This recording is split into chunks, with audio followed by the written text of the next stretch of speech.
Have you seen that new Hugh Jackman trailer? Which movie? Reminiscence. Sounds familiar. He makes this face. I, I gotta show you. By the way, we have started. I'm just being a dork. We're doing a little pre-show. Let me see. I'm gonna turn my camera on, just so I can show you his freaking face. His freaking face, man. All right. Why is it not working? You bastard. How can I show you? It's such a funny face. Here, I'll text it to you in Discord. That's what I'll do. Okay. Let's see. Boop, and then boop, and then boop. Oh, I see. That is quite a face. That is a face. That's a face, all right. I get what you're going for, Huey, my boy. He looks angry and disappointed. But like, in the context of the trailer, he has this one part where he puts a gun up to the guy and he's like, "Where is she?" But he's making that face, and it's just like, why, Hugh? Why? Very, very disappointed and upset. He's gonna cry. Right. Let's see. Can I? For the viewers, I'm gonna tweet out the link to the Twitch as well. Let's see. Here we go. Integrated. I want. There we go. Okay, for the viewers, let's see how close can I get it. God. There you go. Look at sad Huey. That poor little sad Huey. He's gonna cry for real. Oh, Jesus. Anyways. It definitely looks like a weird movie. It's like it's trying to be high concept, but it's also trying to be like an LA noir kind of, movie where it's like there's a mystery. I gotta figure out, where's my wife? Oh, my wife was living a double life or something. Yeah, something like that. Either she died or something. But then there's this whole under layer, because it's an onion like an ogre.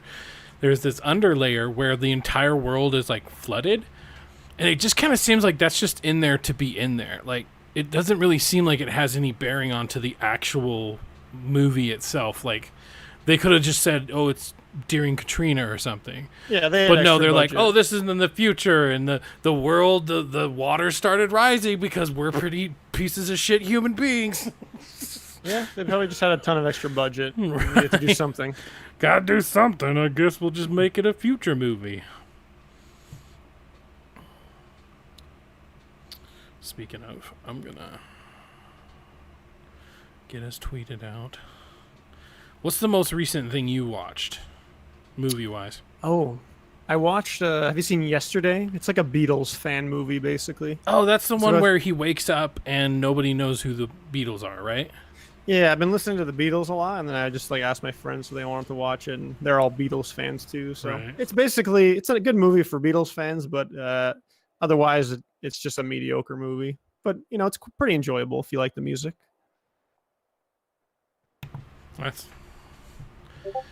It's one that I definitely wanted to watch. Just one of those never got around to. Once, right? Yeah. I saw it in theaters actually. Oh yeah. And I saw it again last night. It was worth a watch twice for me. Have you seen the new Bo Burnham? Everyone keeps talking about it, and I don't watch stand-up comedians on Netflix just because I haven't just got around to it. But everybody's asked me if I've seen it. Yeah. And I'm always like, no. And then my friend said he didn't like it, and that gives me an excuse to not watch it. Oh, okay. But I'll give it. Everyone keeps talking about it, so maybe I will give it a watch. Might as well. I mean, it's more of a musical, album almost, than an actual stand-up comedian.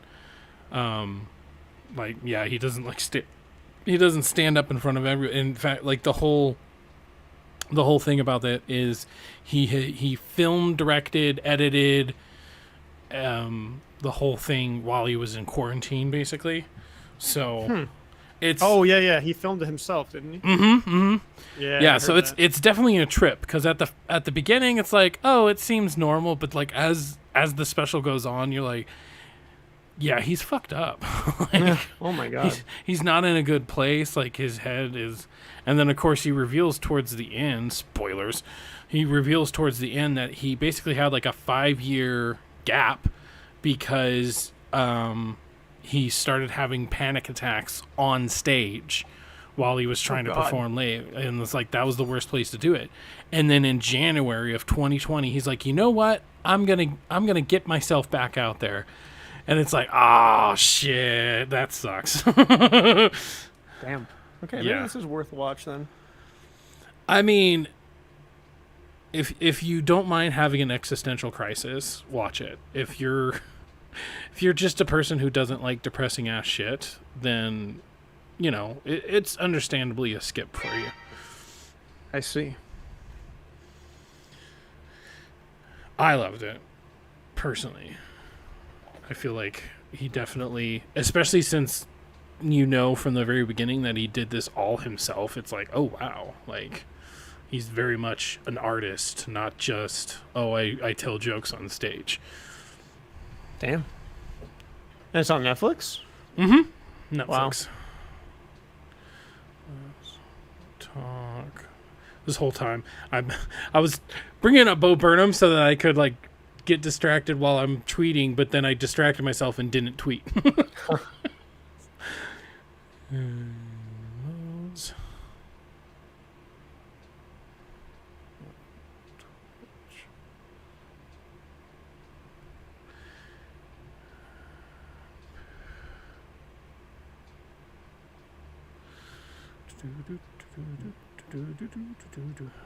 That's what I have stuck in my head right now. One of his songs.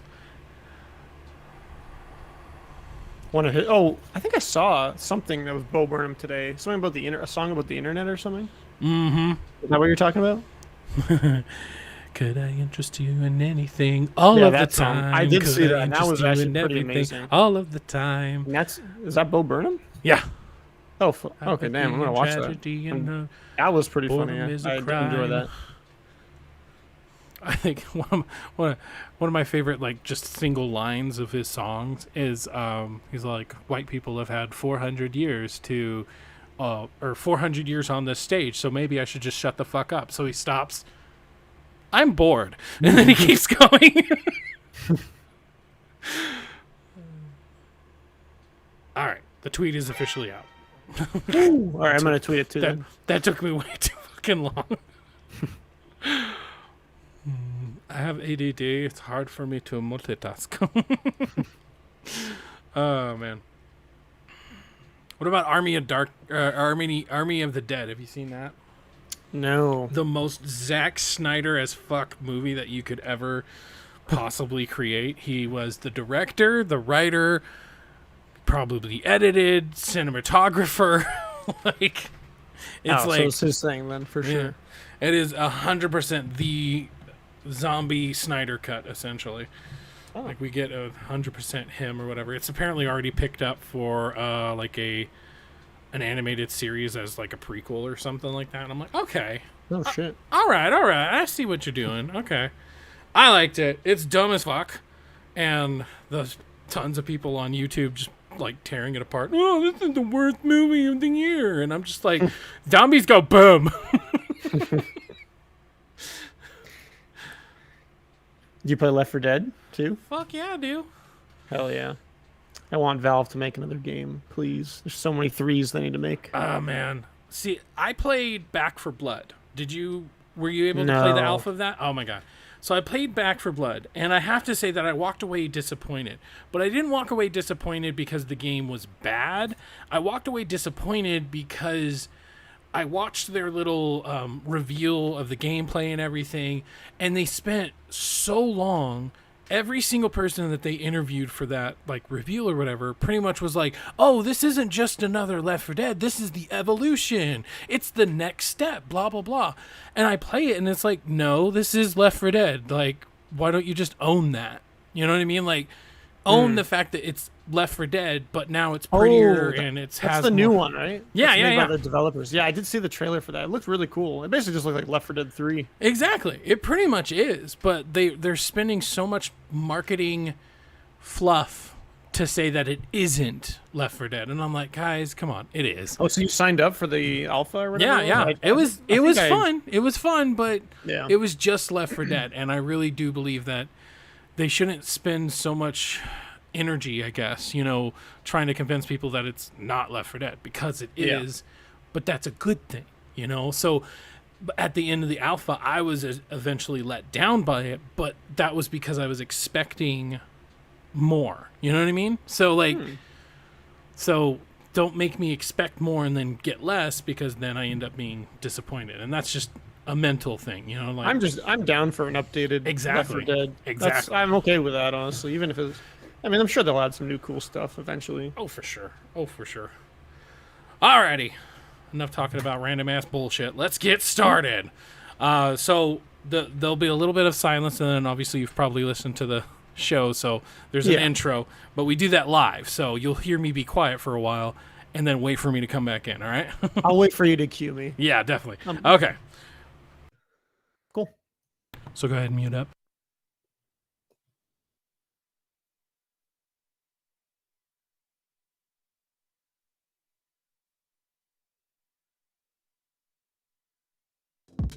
Welcome to Knocked Out Radio, your #1 Knockout City podcast. The podcast everyone needs to listen to for tips and tricks, play-by-play commentary, tournaments with prizes. That's right, we're talking merch, in-game currency, and even cold hard cash, baby. Join us live every Thursday, or listen later on Fridays on all your favorite podcast services. Knocked Out Radio. It's not just a good time, it's a knockout. Please welcome your hosts, Nick and Metsu. Hey, everybody, and welcome back to Knocked Out Radio. KO! Shit, that's the wrong thing. Okay, people got to see me naked for a little bit. I'm not naked, guys. I'm just sweaty. Okay, we're going to take two, okay? Ready? Welcome back to Knocked Out Radio. KO! I am your host, Nick. And here with me is the rotating chair, because we don't have a co-host. Go ahead and introduce yourself. Hey, I'm Shark Kangaroo, also known as Joseph, and I'm very excited to be here. Joseph, how you doing? Pretty good. Good.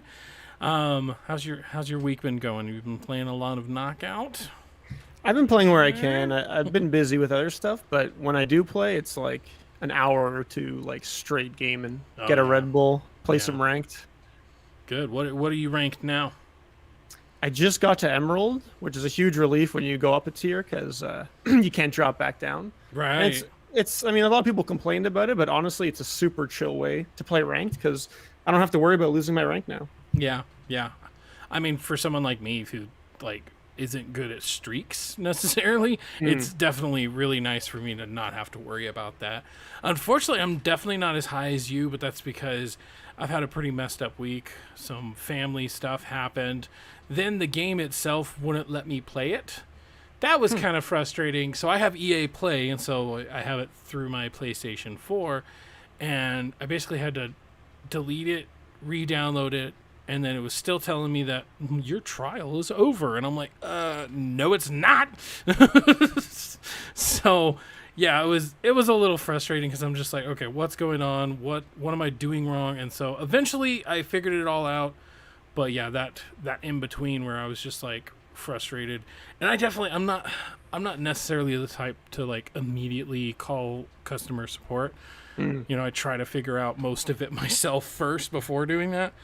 So at a certain point, you gotta, you can't really do anything else for yourself. But now I feel that. And I think there were a few kind of like launch issues, like mostly minor stuff. Like for me personally, I had absolutely no issues at launch. Right. Game worked great. Lobbies worked great. The only thing maybe was the menus are a little bit buggy on PC at least. Yeah. But I didn't have any issues. So I guess there's a few hiccups that I just gotta iron out. Yeah, definitely. All right, well, let's get into some news. We got your KO City News Bulletin. It's time to get caught up on all the news and gossip of the week. Let's take a look at our Knockout City News Bulletin. I love that intro. All right. So we got some good news, guys. We got 5 million brawlers joining us on the Knockout City. So just last week we had 2 million, or last episode I should say. We always record on Thursdays and then it goes out on Fridays. So we had 2 million. Now we're at 5 million. So literally double. And I mean, like, an upward trajectory is great. What are your thoughts so far? I think, I wonder if that 5 million, like, they didn't specifically say where that number came from. I wonder if that they kind of like added up, you know, everyone on Xbox Game Pass, EA Play, all the consoles, and then this is like their final tally, like, you know, showing how great the launch party was. We got 5 million. That's our number, and that's a huge number, which is great because the thing that this game needs is just active players, people playing every night or at least every weekend, and you know, 5 million is a lot of people, so I think it's a great start. Well, I mean, I definitely was worried last episode when it was at 2 million, because I'm like, I was just like you, how much of that is Game Pass, how much of that, or do they count it at all, right? But the fact that we went from 2 million up to 5 million definitely makes me worry less. You know, I'm still worried because you have your Call of Duties, you have your Fortniters, you know what I mean? You have those, and those are millions upon millions and millions and more millions. And so, but the fact that it's on an upward trajectory, I would love to have next episode to be able to tell you guys, you know, 8 million, you know, even 7 million. As long as it's going up, that's what matters the best. And I think there's a couple of reasons that we have it. We got started with the block party. That gave us 10 days of, you know, of a free trial where we could just like, hey, let's try it out. Let's figure out if we like it or not. And therefore, do we want to spend the extra money on it? But now they'd announced that from 0 to street rank 25, it's just a free trial. So this is great because now even outside of the block party, you get to try it out. Do you think this is going to affect them in a positive way or a negative way in the months to come? Oh, it's definitely going to be positive. Like, so many people who definitely wouldn't have picked up the game otherwise, maybe because of the paywall behind it. Like, you have to buy the game, it's not free, and a lot of people complained about this game not being free to play. But, and you guys have talked about this before in the past too, but this is this is a great thing and such a good move, just because, you know, especially for streamers. Like, last night I was watching Mango, who's a professional Melee player. He was playing this game, and I thought, you know, he'd buy the game, he'd enjoy it like a lot of other Smashers are playing it. But no, he was just doing the free trial, and the game kept reminding him like, hey, you can still buy the game, blah blah blah. And he's like, no, not yet. And I think he's playing ranked as well, so he's really going to probably get into it. And as soon as he gets to 25, he's probably not going to be, you know, satisfied with just that, and he's definitely going to pick it up. And I think that's going to be the case for a lot of people. Like, it's free to play for 25 levels, which is many hours of gameplay. Depending what you do, I guess. And, you know, all you need is 1 or 2 games of Knockout City to really see how fun this game is and how addicting it is, honestly. Yeah, definitely.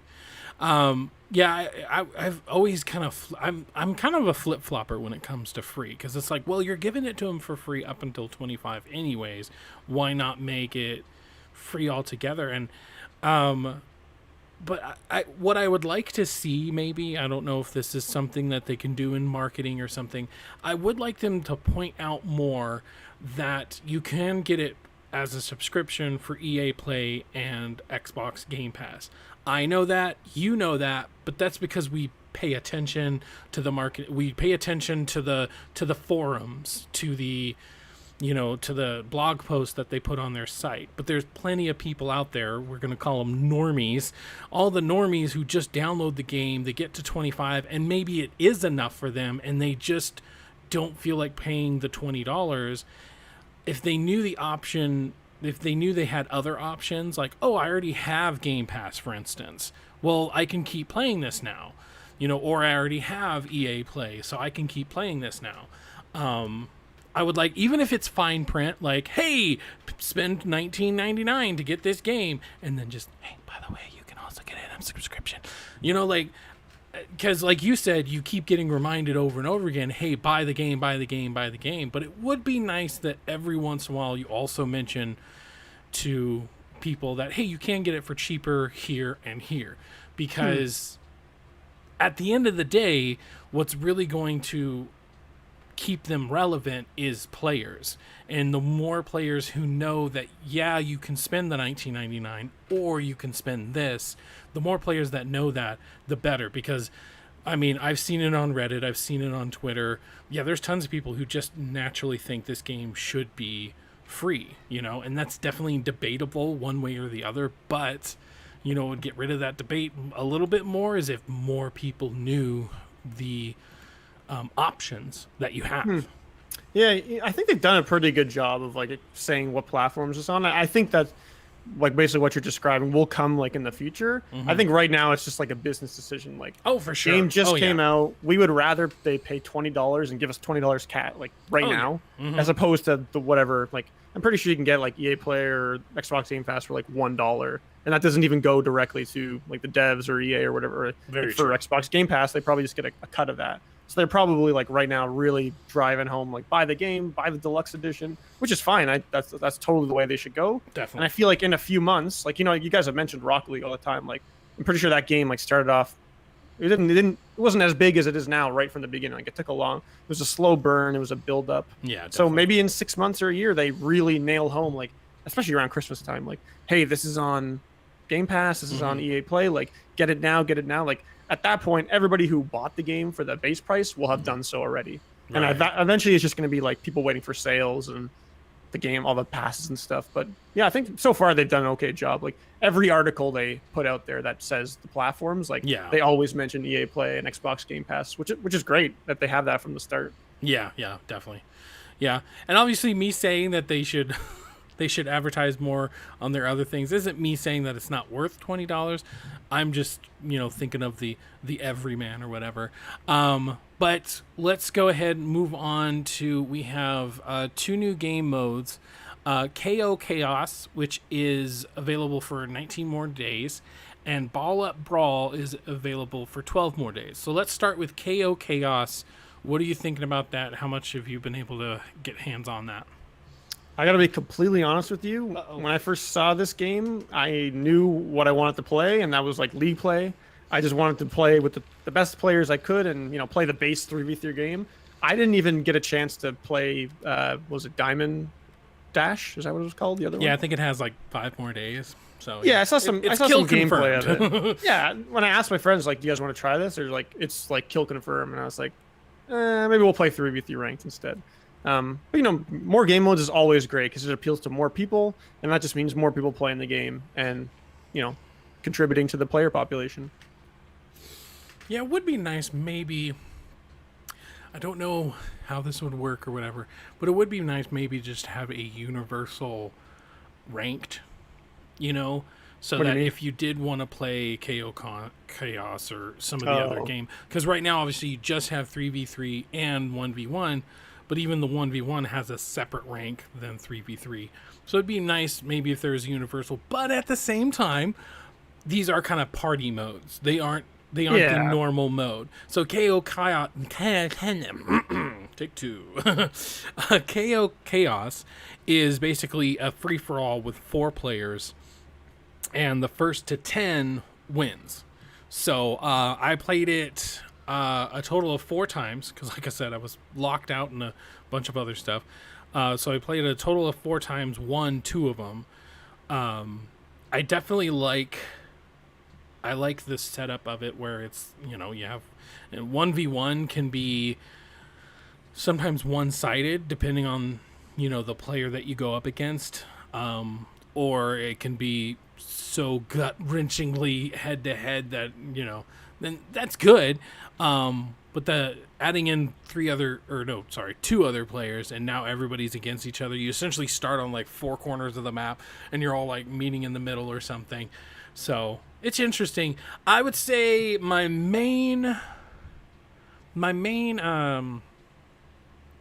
criticism of it is somebody else can hit somebody, and then I can come in and hit them the second time, and I get the point for it, and they don't get any points for it. Just get the last hit. Just sneak and try to scum that last. Yeah, no, I get that. And that's kind of why this won't work. Like, I don't think it'll work competitively. Like, and that just goes for all the fun game modes. That's all they are, really. They're just fun game modes. They're kind of extras. Yeah. And, like, I don't know if you played the 1v1 ranked, but, like, you get to a certain level, and it's just, like, people camping in the back and, like, getting a kill and then waiting. And it's not really that fun, whereas I find 3v3 ranked, no matter what level you're at, it's always fun. It's always exciting. Definitely. You're always on the edge of your seat.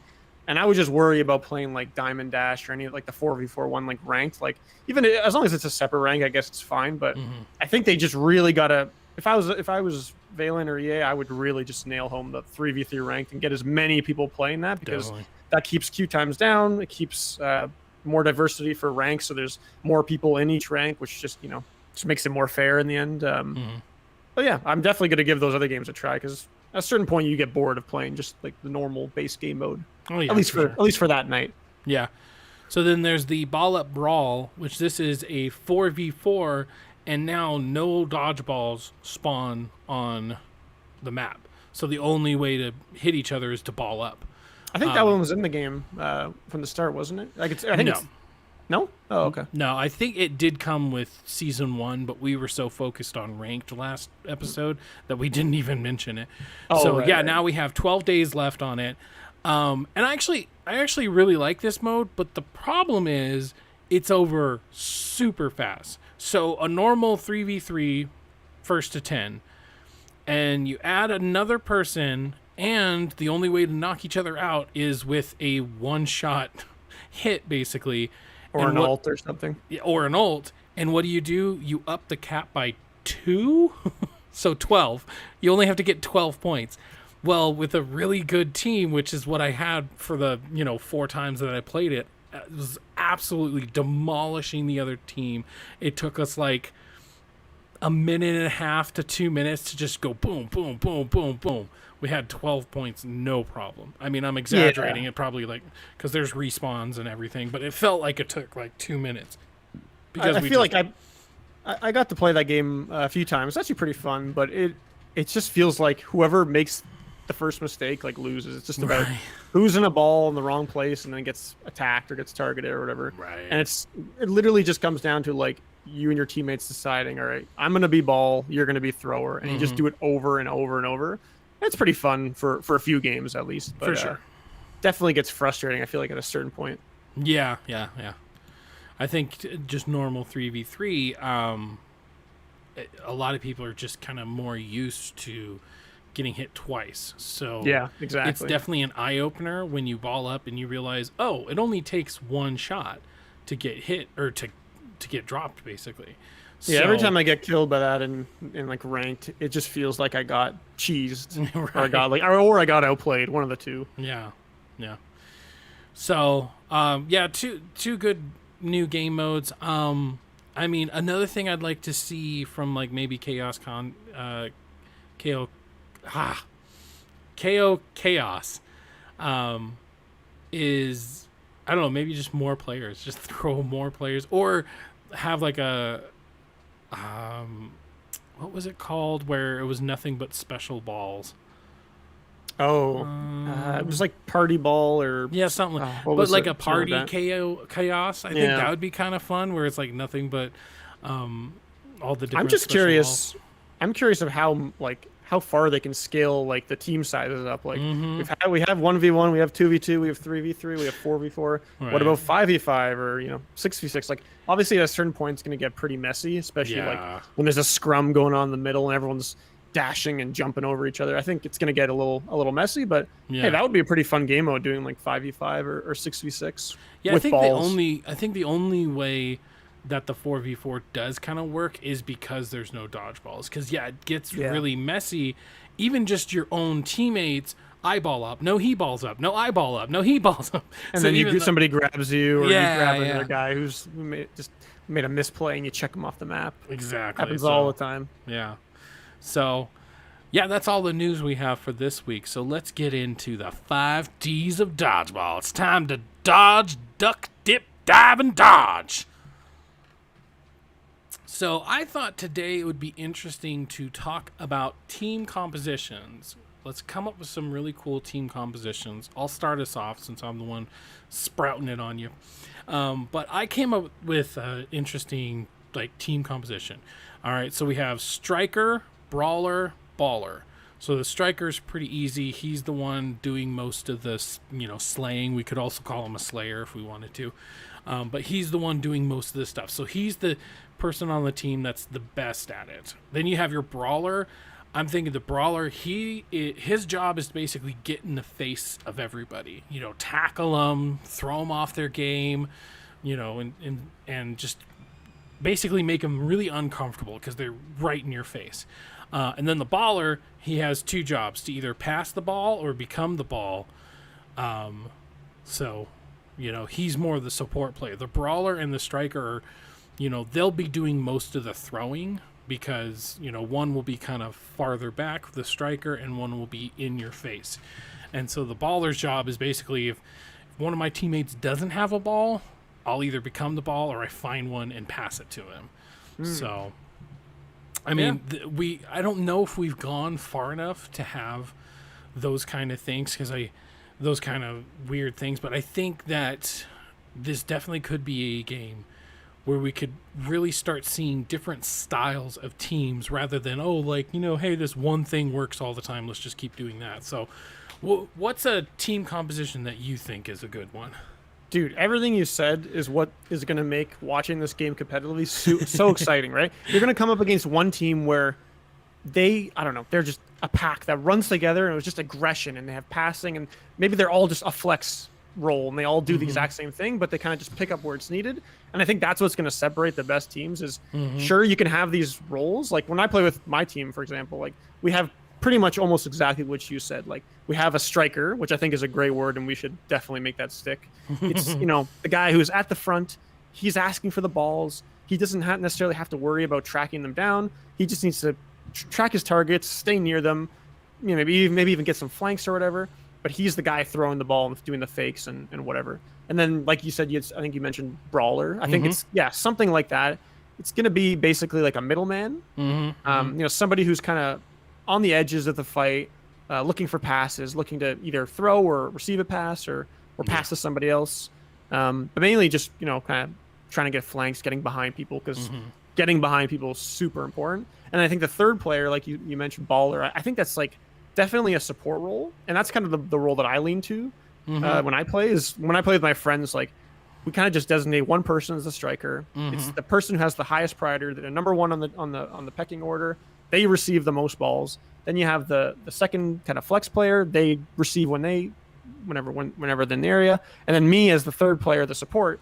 Literally, I am almost only focused on getting balls. Yeah. Either whether that's running to a ball somewhere on the map and learning where they spawn and when they spawn, or whether it's tracking down balls my teammates throw, because it is so satisfying when you pass your teammate, they throw it, you get a nice hit on somebody, and the ball kind of pops up in the air. And I am always above that ball, grabbing it as soon as I can, passing it right back to my teammate so he can finish the kill. Exactly. And to me, that is so rewarding. Like, this whole game, my friend has basically said it perfectly. Like, this whole game is a big ego check. It's about, are you willing to pass the ball? And if you're not, do you have a good team behind you who will pass to you? Right. Because, I'm sure you've played the game a lot, and I'm sure you've come across super selfish people who just ego throw. They pick up a ball, they don't even pass, they just throw right away. They don't even fake or do anything. It's just, people with huge egos. This whole game is about how much can you pass, how much can you work with your team and communicate. So I think having set roles will definitely be important, like you mentioned, but in the end, the best teams are going to be the ones that can pick up whatever roles needed. And you can maybe have a loose order, but when you lose one of your guys, you need to improvise. You need to know, who the next guy in the order is and who to pass to, who's going to be the guy doing the flanks and everything like that. Yeah. I mean, like when I play, for instance, I do have like a lot of people who are selfish. Every once in a while, when I have that one person where I pass the ball and they pass it back, it's just like, wait, what the hell just happened? But yeah, it's like when you get a nice firm handshake with somebody, right? Pass the ball back. It's like you are a keeper. But yeah, I'm trying to always be the person who's passing and setting up like flanks or whatever, because like I said last episode, pretty much if you're just going one-on-one right straight, it's not a good idea. if you have 2 other people on your team, you have to use them. And so I think setting up different roles or whatever is a good thing, because it's really about, like if we want to go to like Jurassic Park or whatever, you have one velociraptor right in front, and then you never saw the 2 whoosh, that came from behind the sides. Dude, exactly. When you're working with your team, you can do some crazy stuff and make people really mad in the process too. Because most of this really only applies to like the highest level, and especially people who are with their 2 teammates, like on Discord or whatever, because there is in-game chat and people use it sometimes. But a lot of the time when you play, especially solo queue or duos, like your third or second person is not going to be communicating. This is for people who are in a Discord. We're talking, and comms are huge in this game. You need to be talking. You need to be saying where you're going. You can just let people know you're getting a ball, or you can get a ball for them, or ask for a pass. So it's going to be so important. And everything we've basically talked about only applies, I think, to these like 3 stacks, like super high level stuff. Well, unfortunately, I think this is what we should do. And this is for everybody listening. Pass on the word, okay? Pass. Whatever. Yes, you just said it. Exactly. No, but here's my thought process. Okay, everybody listening, everybody playing. This is what we should do. Okay. When you spawn in a particular formation. You're either on the left, you're either in the center, or you're on the right. Whatever order you spawn in on that round should always be where you go. So if you're on the left, try to always be on the left side of the enemy. If you're on the right, try to be in the right. If you're in the center, go right down the center. And I mean, you should still stick together. I feel like that's still a really important part. But if you always know when I spawn on the left, I know exactly where I should go. If we all do that, then we're gonna have a real interesting community, I think. Yeah, and each map is different, like with the ball placement and stuff. But I think it was last week or 2 weeks ago when they had that like community tournament. Me and my friends, like we entered, and the hour before, we literally just spent going through each map and being like, all right, what is our beginning strat on each side, on each map? Like just something that we know we can do every time, and it's going to be really like effective and efficient. And in the end, we came up with a system. Let me try to use an example. What about Galaxy Burger? What is your strategy on Galaxy Burger? So I'm usually the support, so I'll always go high, and I'll go on the rotating platform. There you go. And I'll grab. There's always a ball. It always spawns right at the top. It comes right at you. So if you jump to the top right at the start, it'll be right there in front of you on the high ground. And then my other 2 teammates will usually make a rush for mid. And sometimes maybe one even becomes a ball, and we'll chuck somebody straight into mid to get them there just a little bit faster. Yeah. And that gives you an advantage. We do that on a lot of maps, actually, because it really does give you the advantage getting there before the other team. And then we always fight over mid. And if we don't feel comfortable in there, we'll bail out. We'll go outside and wait. And every single map has a strategy like that. And I think the important thing is getting as many balls as you can. And if you do it right, you can get 3. You can get 1 for each of your guys right at the start. But most people will just bum rush down the middle, get the 1 ball in the way, and then fight over the middle ball, which is usually a sniper ball or something that's totally not worth dying over. But there's always a good meta, and that's what we need to establish here in the game.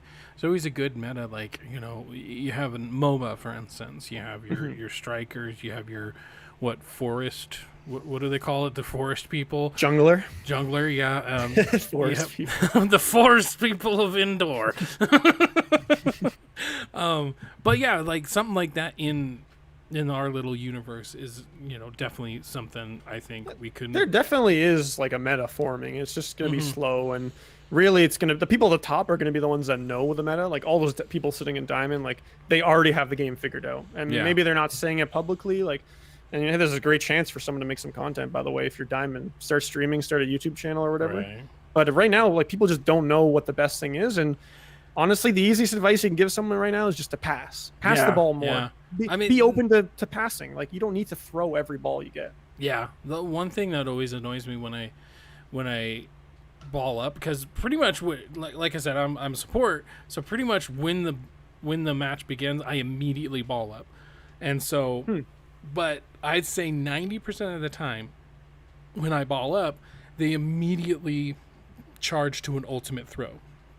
Yeah, you just have to communicate, really. It can be good to do that, but also it's like, hey, if you throw me and I hit them, it's a one shot. Like, so the only thing I don't like about it is the thought process. They just go, boom, I already know what I'm doing, but it's like, you can't blame people though for that. Though, just think for a second. At least know where the enemy is, and then maybe make a decision. But dude, it all just comes down to communication. True. Like, you need to be. That's what I'm saying. Talking to your teammates is way more important than I think most people think. Because the game on the surface looks super casual, super laid back, but like when you get to a certain level, everybody catches every ball you throw at them. Everybody is passing. Like you cannot make any mistakes. And I think I've kind of like just based on playing and talking to like my teammates, like I've kind of narrowed it down to like a step-by-step process of like how just to improve and like because you're going to play ranked and eventually people are going to start dunking on you and you're going to hit a wall.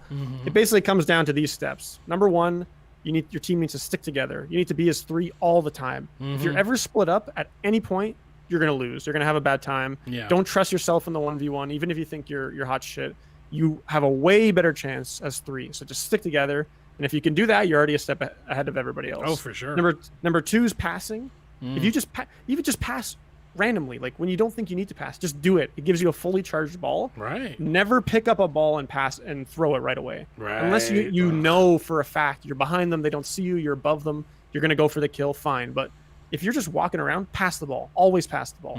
Don't ever just throw it. And number 3 is basically faking. You need to throw fakes at a higher level. Everybody will catch your first throw. They're just too good. People are too good. Right. And I'm really bad at catching too. So this is definitely why I'm saying this. Try throwing a fake every time. Just do one fake. People will always catch. See, now there are 4 main fake outs you can do. There is the fake. There is you do like a flip, but you don't actually throw it. Do a spin and you don't actually throw it, or you could pass it. Like there's many different ways you can fake them out, especially if like you start walking towards them, for instance. So it's like, I'm coming at you, but instead of throwing, you pass it. And as long as you have a teammate right there ready to go, pass it. They try to catch, but then they throw it. Boom, there's a hit. Easy hit. Yeah, I think the fake throw is just honestly the one that gets people. Like, yeah, I'm telling you, in your next game, walk up to someone with a fully charged ball, pretend like you're going to throw it, and then just do a fake, and they'll go for the catch, and then you just throw it right away, and you get the point off them. It's going to work every time, at least at a certain level. And then eventually you get to the high level where it's like these mind games, and you start to condition against your opponent. Like, this guy doesn't catch right away, so I got to do 2 fakes, or literally just walking up to someone and passing back and forth like maniacs will scare the shit out of anybody. Yes. And at a certain point, they can't do anything. If 2 people throw at the same time or right after each other, there's literally nothing they can do. Right. And that's just why teamwork is so important in this game. Keep saying it. I feel like a crazy person. There is one thing they can do if 2 balls are thrown out at the same time. Dodge. Like a dodge. Yeah. But like the dodge is so slow. It's slower, and it's not always the first thing you think, And you're really vulnerable at the end of it. Like once at the end of that animation, like you are screwed basically. If somebody is looking at you with a ball, I literally just wait for people to dash like an idiot, and as soon as they're at the end of their dash, I throw, and you can't react. You literally are not allowed to do anything while that animation's happening. Yeah, tons of different ways that we can start strategizing, and so if you guys have any ideas or tips and tricks that you'd like to send our way, then you can down below on a screen at TX3 Productions or ThreadX3 Productions on YouTube, or just threadx3productions@gmail.com. Let us know, what are your tips and tricks, maybe even ones that not a lot of people are doing. Let's get on to our topic of the week. Today's topic of the week is brought to you by Shark Kangaroo. So what was the couple of the things that you wanted to talk about on today's topic of the week? The first thing I kind of just want to gloss over, and I don't know if anyone has really like discussed this like publicly or seriously anyways, is the viability like of this game as an esport. Like what do you think of it? Like, could you see yourself watching this like a game like Rocket League or playing in it, or just watching like a high level tournament? Like, is this game even something that you can spectate enjoyably? Yes, and yes. It's easy to say that because we're biased. True, we're very biased. As somebody looking at from the outside in, like maybe somebody who's never played Knockout City, like when they watch this game on a tournament, like, are they going to want to play it? Is it going to be confusing? And there's definitely some esports like that are just confusing to watch, like League of Legends. Or I do think that the number one thing that makes this the most viable as an esport is because it's the one thing without actually being like a football or a FIFA or something like that, without it actually being a sport. This is a game that feels like a sport. And one of the main reasons is because of the team play. This isn't, like we've been talking about in the tips and tricks segment. Sure, you could just throw the ball, but you could also pass it. You can have strategies. You can have strategies based on what map you're on. You can have strategies based on where you spawn. You can have plays. You can make plays. Okay, here's the little circle. Now the circle moves over here. You could like draw up all this stuff. And no other game out there, aside from, like I said, football, FIFA, things like that, no other game out there, I really feel like you could legitimately get a whiteboard and start drawing on it than this game. Because Rocket League, yeah, okay, but once you start adding in the rockets and they're flying around, it's like, okay, I'm going to try to get the ball in the corner and then I'm going to shoot it to the center. But then people start rocketing it around and it doesn't happen exactly like you planned. Whereas this is very much, I have a ball, you go stand over there, I'm going to pass it to you, and then you're going to throw it. There's so many things about that. And then not only that, but then watching it is also super easy because you really, whether it's the sound design or just the visuals themselves, it's really easy to pick up on, ooh, that person just got hit. That means, they're doing good. It's really easy to pick up on.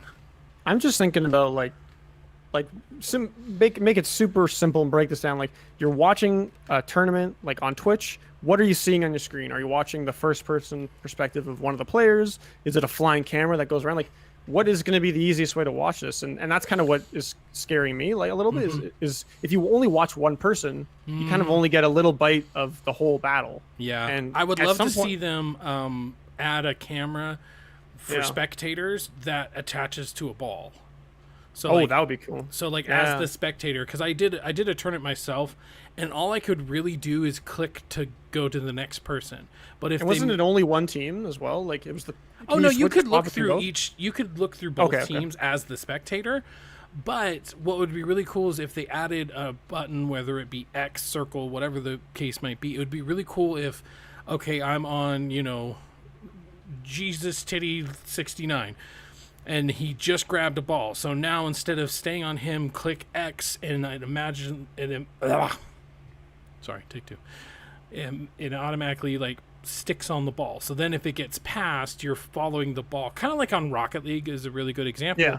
There's a camera that follows the ball, and you can even have that camera zoom out. So instead of being third person over the shoulder, we can just attach to the ball. Then we can see.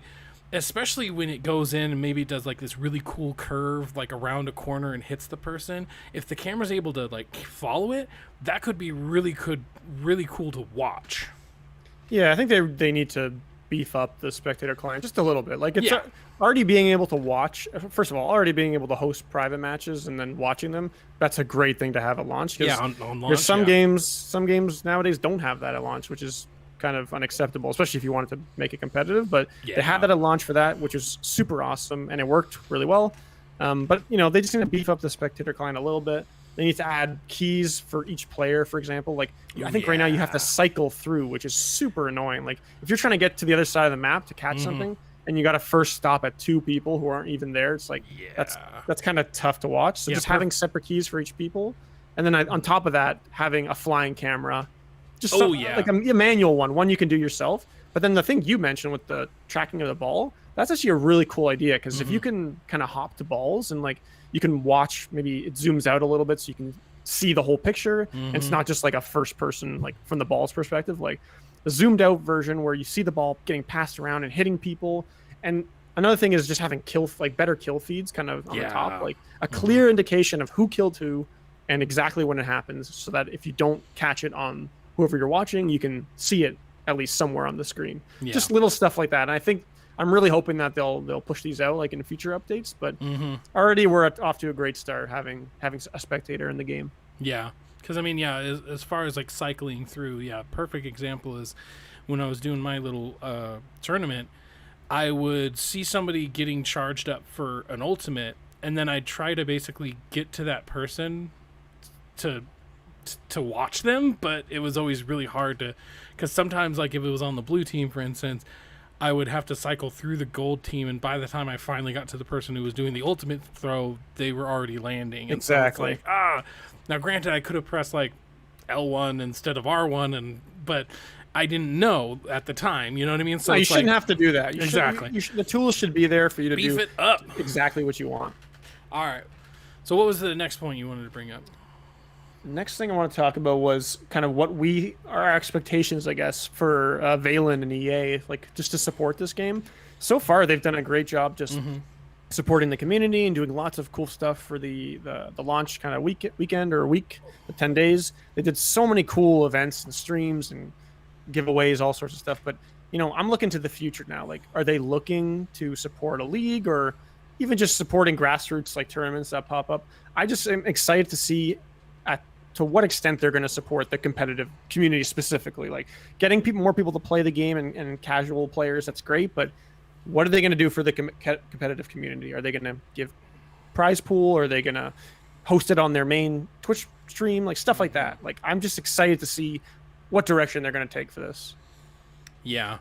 I'd say my number one thing I would like to see, they have a bunch of unlocks that you can do if you go through the ranks. But if you're a person who doesn't do that, season 1 has started and it means nothing to you. If you're not the type of person who wants to rank up and get to diamond or get to emerald or anything like that, you have nothing to do. But according to their Twitter, according to their site, season 1 has started. Yay! But what does that mean to you as a normal player who's just there to have fun? It means nothing. So, I mean, I hate to say it because unfortunately every single game does it, but every single game does it for a reason, and that is some type of a battle pass. Now, obviously there are certain things that you can do, like crew. You can do some crew missions or whatever, and eventually you can get some stuff that way as well. But it's just not the same as having this kind of seasonal ladder that you're climbing. You know what I mean? We already have the ladder in the game itself. Like right now I'm in the 40s somewhere. And so every time I level up, I'm like, oh, here's this cool emote. Here's this cool icon. Here's a taunt or something, And all those are really cool, but those are just kind of normal stuff. It's season 1. What's the theme of season 1? And it kind of sucks because season 1 already starting and not really making a huge splash is just like, okay, well, what does that mean for season 2?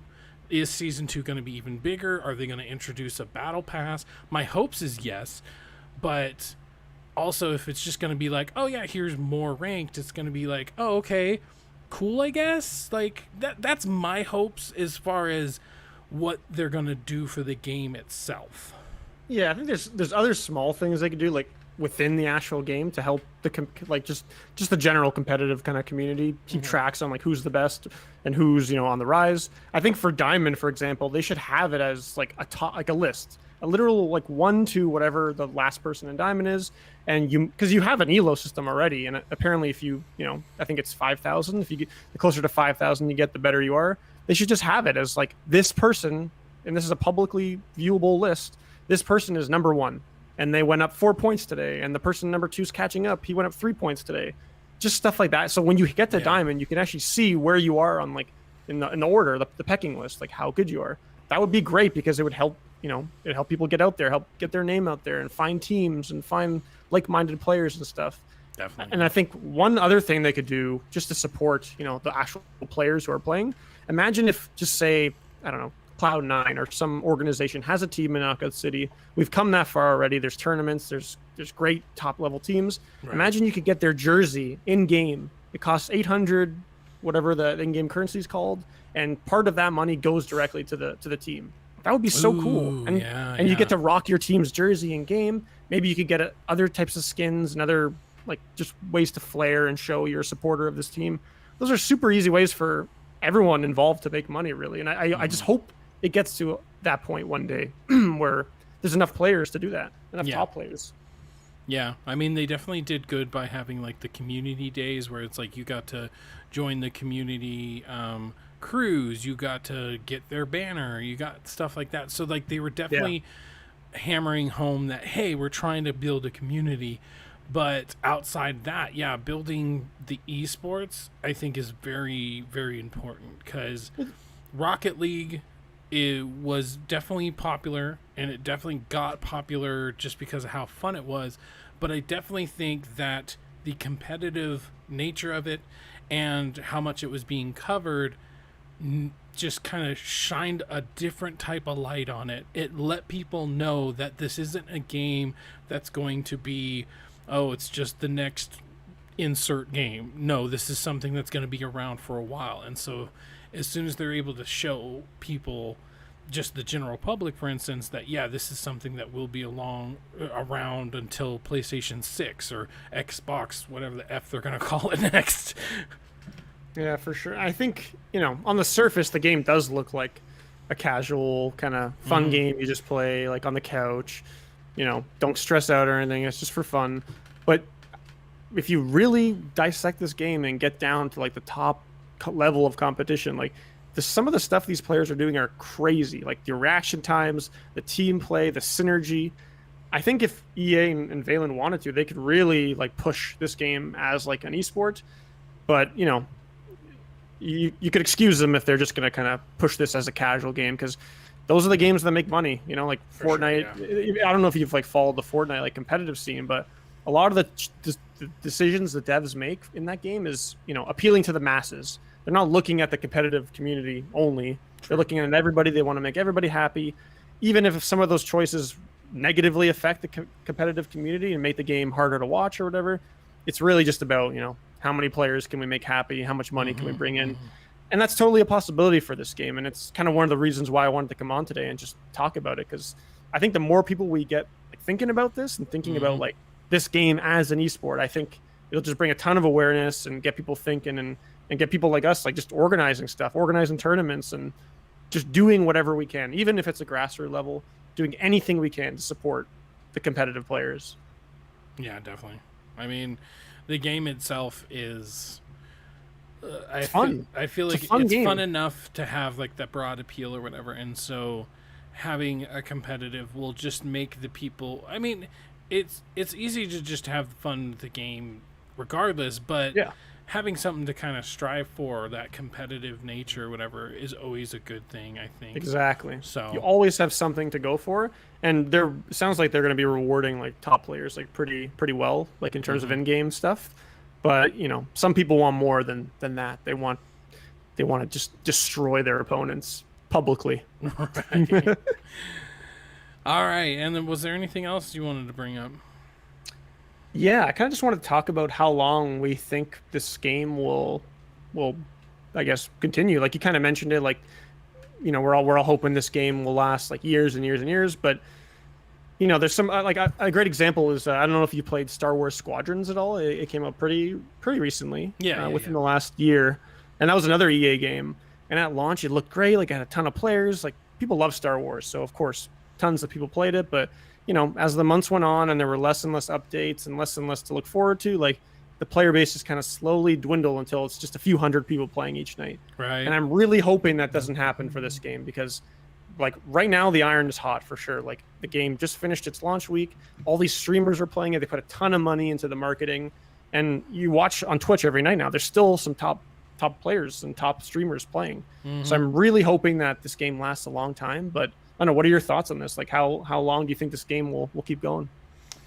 Right now, I kind of talked about it at the top of the show, but right now it's a good sign that we're going up, especially because as of the time they tweeted that, the free trial was over as far as, the block party, the thing that they really like advertised.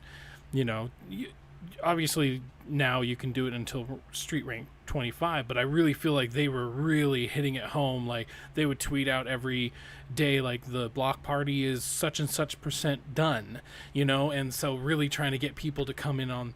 So the fact that after that block party we're still in an upward trajectory is really good.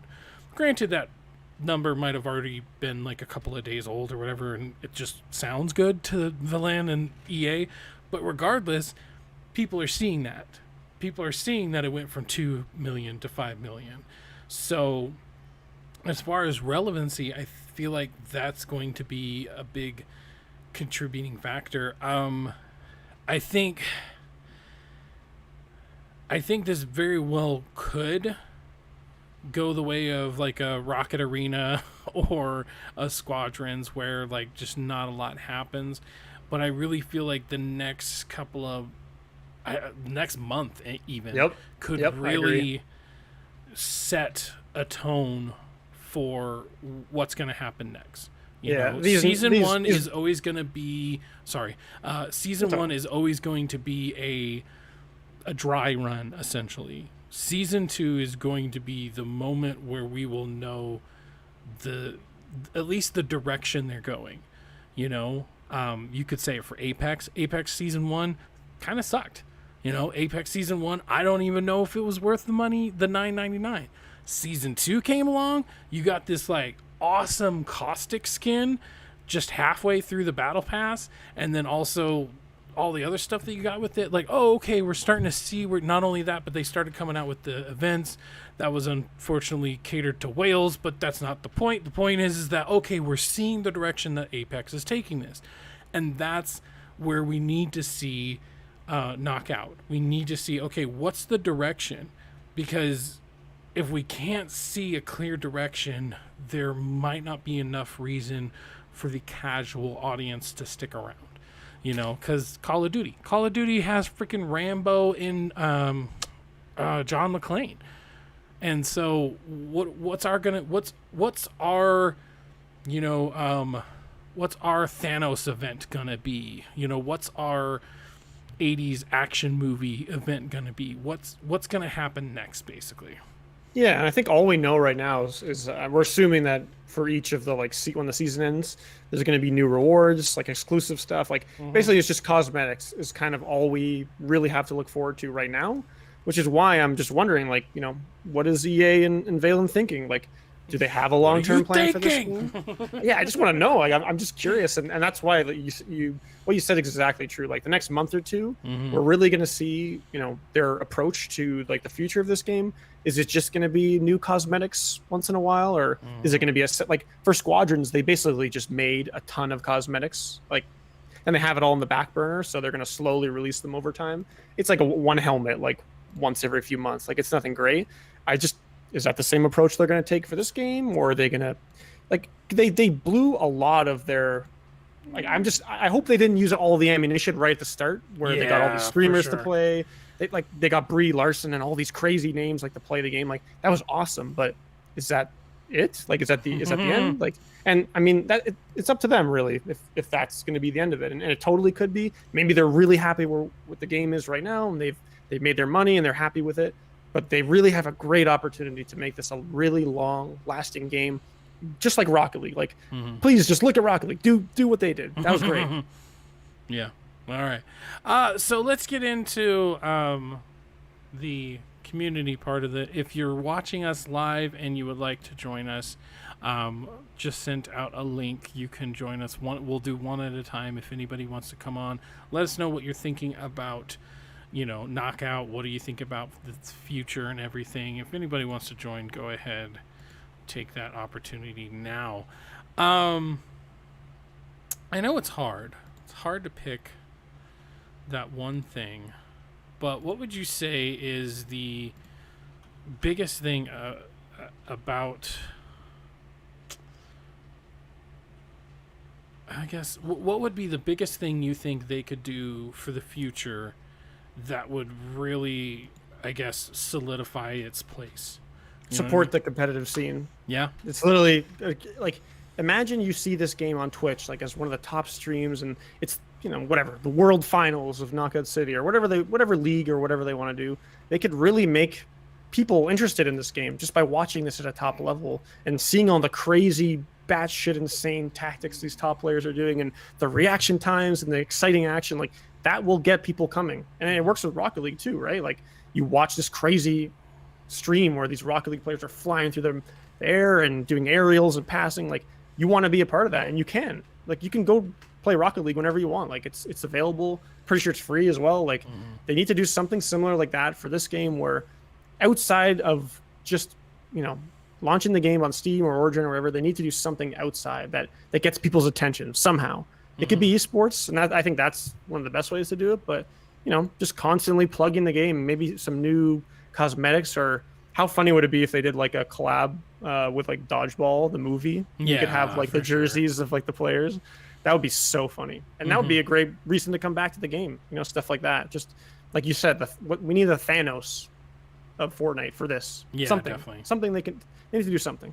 Yeah, I think that's, if I had to choose something, I would say definitely keep polishing competitive. Have like their community tournament or whatever, like the graphics they had and the hosts and everything was top notch. And so that, just keep going there. I'm not too worried about that. But what I am worried about is just the general public, because the more eyes we get on it, the more people who are willing to watch it on Twitch. The more people who are watching it on Twitch, the more people who are willing to do competitive. So yeah, I believe the whole Thanos event or something like that could be really great. Let's have stormtroopers in the game. Let's have, that'd be awesome. I mean, this is such a wacky game to begin with, and we already have wacky costumes. We have, fur coats. We have my favorite outfit right now is, it's like a leather getup, and then the tail, it has a tail, and it's a holographic tail.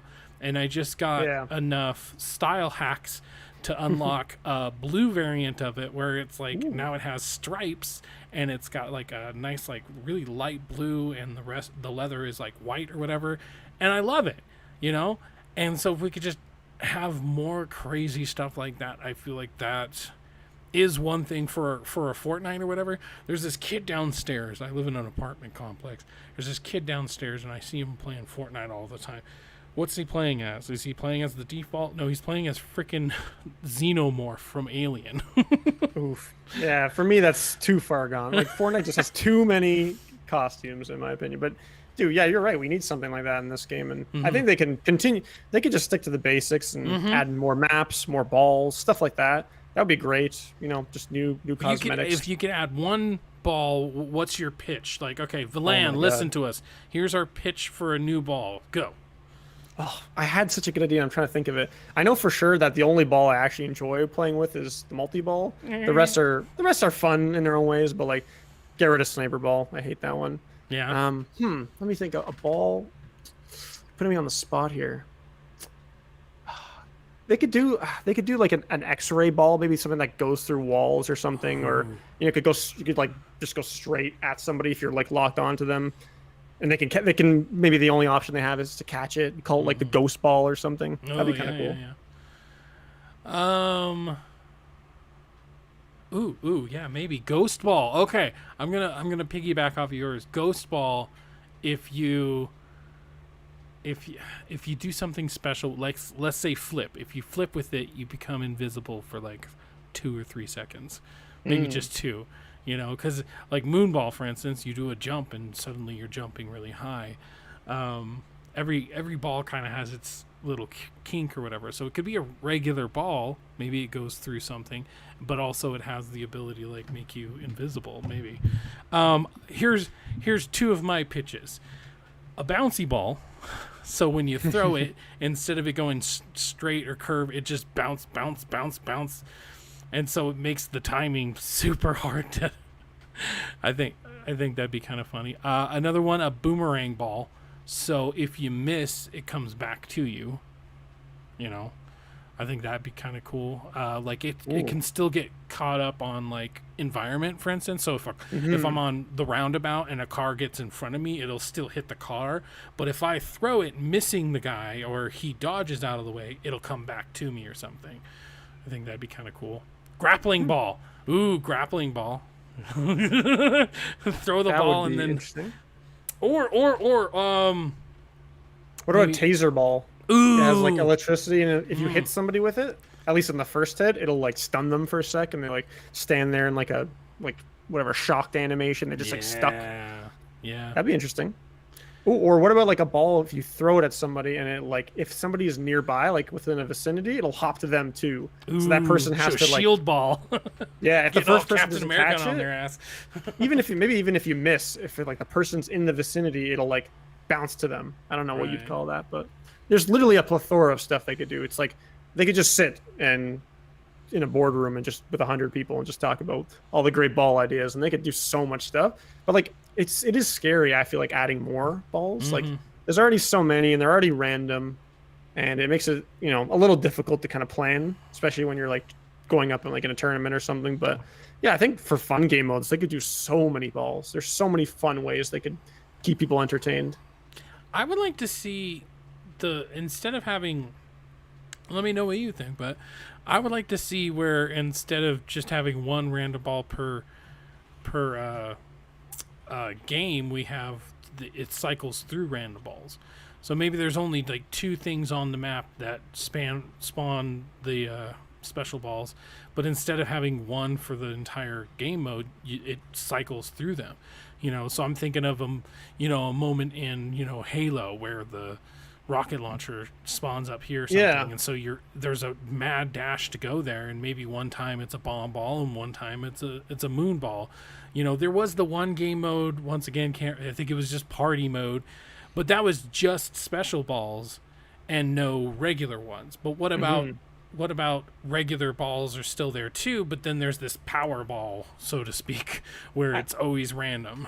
I think it'd be really interesting if, as like a ball despawns, like either from like falling off the map or whatever, just like an activity, like when you just leave it, like it'll just disappear. It'd be cool if the like locations on the map where the balls spawn was literally random. Like make it 50% chance that it's a normal ball, and then the other 50% is divided between all of the special balls. So maybe you go and you find a sniper ball, or maybe you find a bomb ball. Like that would add a little more. I don't know, like you got to react, I guess, a bit better. Just because you get a game with sniper ball, and it's like. It's a completely different game than if you get one with multi-ball. Exactly. So and some people think it's a good thing, and maybe it is a good thing, but for me, it does get. I guess everybody is on the same field, so it's not like a huge issue. But I don't know. There's other ways they could do it, maybe. Well, I mean, the way I see it is almost like when you spawn in with a sniper rifle one time on Call of Duty, and then you're like, all right, this isn't working for me. I'm gonna switch to the SMG. So it's like having the random balls be more random with specials could be an instance where, you're like, okay, I'm good at the sniper ball, so I'm going to try to only grab a sniper ball when it comes up.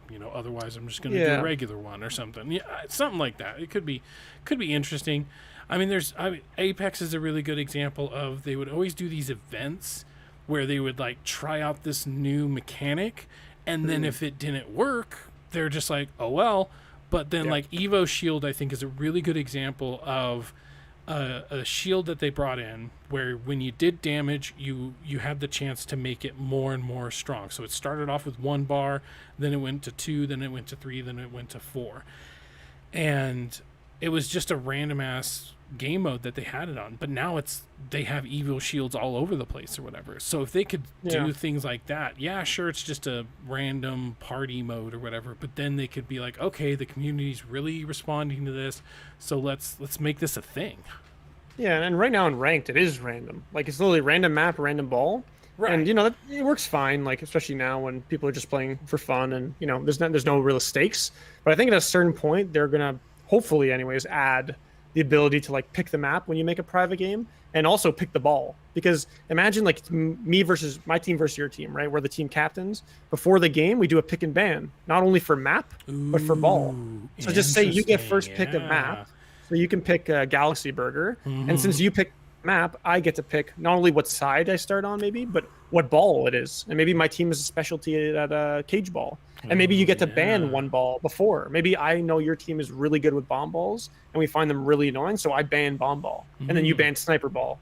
And then I have to pick between multi-ball, cage ball, whatever I think is best, especially on each individual map. Because, on the surface, it doesn't seem like that matters. But when you're going to see when you get to a certain level, the map and the ball is going to be really important for specific teams. Some are going to thrive on some balls and some maps, and some are going to be really weak. So I'm really excited to see that. Because like a moon ball on the Galaxy Burger, you know, being able to get to those high, places, and then maybe doing like a dive bomb where you do the glider and you wait until you're right over the person, then lob it. Like that could be really dangerous. But then the same thing, like a sniper ball on Galaxy Burger, get up on the Saturn planet or whatever, and or just the UFO, just use it as like a little sniping perch or whatever. So that's probably the most interesting thing we could do for competitive is the ban or picking the bans, voting. Yeah, that could be really interesting. Even if it's not in the game, just giving us the tools in the private matches to choose that's already amazing. Like you just put the tools in people's hands and they'll do whatever they want with it. They'll do really cool stuff with it. If you build it, they will come. Exactly. But not in a sexual way. Well, I mean, maybe. To each his own. Maybe. I'd be definitely excited if they added this. I don't know how excited, but. All right, guys. Well, that's going to be today's episode of Knocked Out Radio. Thank you so much, Shark Kangaroo, for joining me. Let everybody know where they can find you and what you're doing on a regular basis. You can follow me on Twitter. It's at Shark Kangaroo. And check out waveform.gg for really cool esports events. Sweet. All right. And I was Nick. Go to our ThreadX3 Productions on YouTube, at TX3 Productions Twitter, and we are starting to stream more on Twitch, ThreadX3, on Mondays, Wednesdays, and obviously Thursdays for the show. So check that out. Thank you guys so much for joining me. Thank you, Shark Kangaroo, for joining me. Thanks for having me. And you guys have a great day.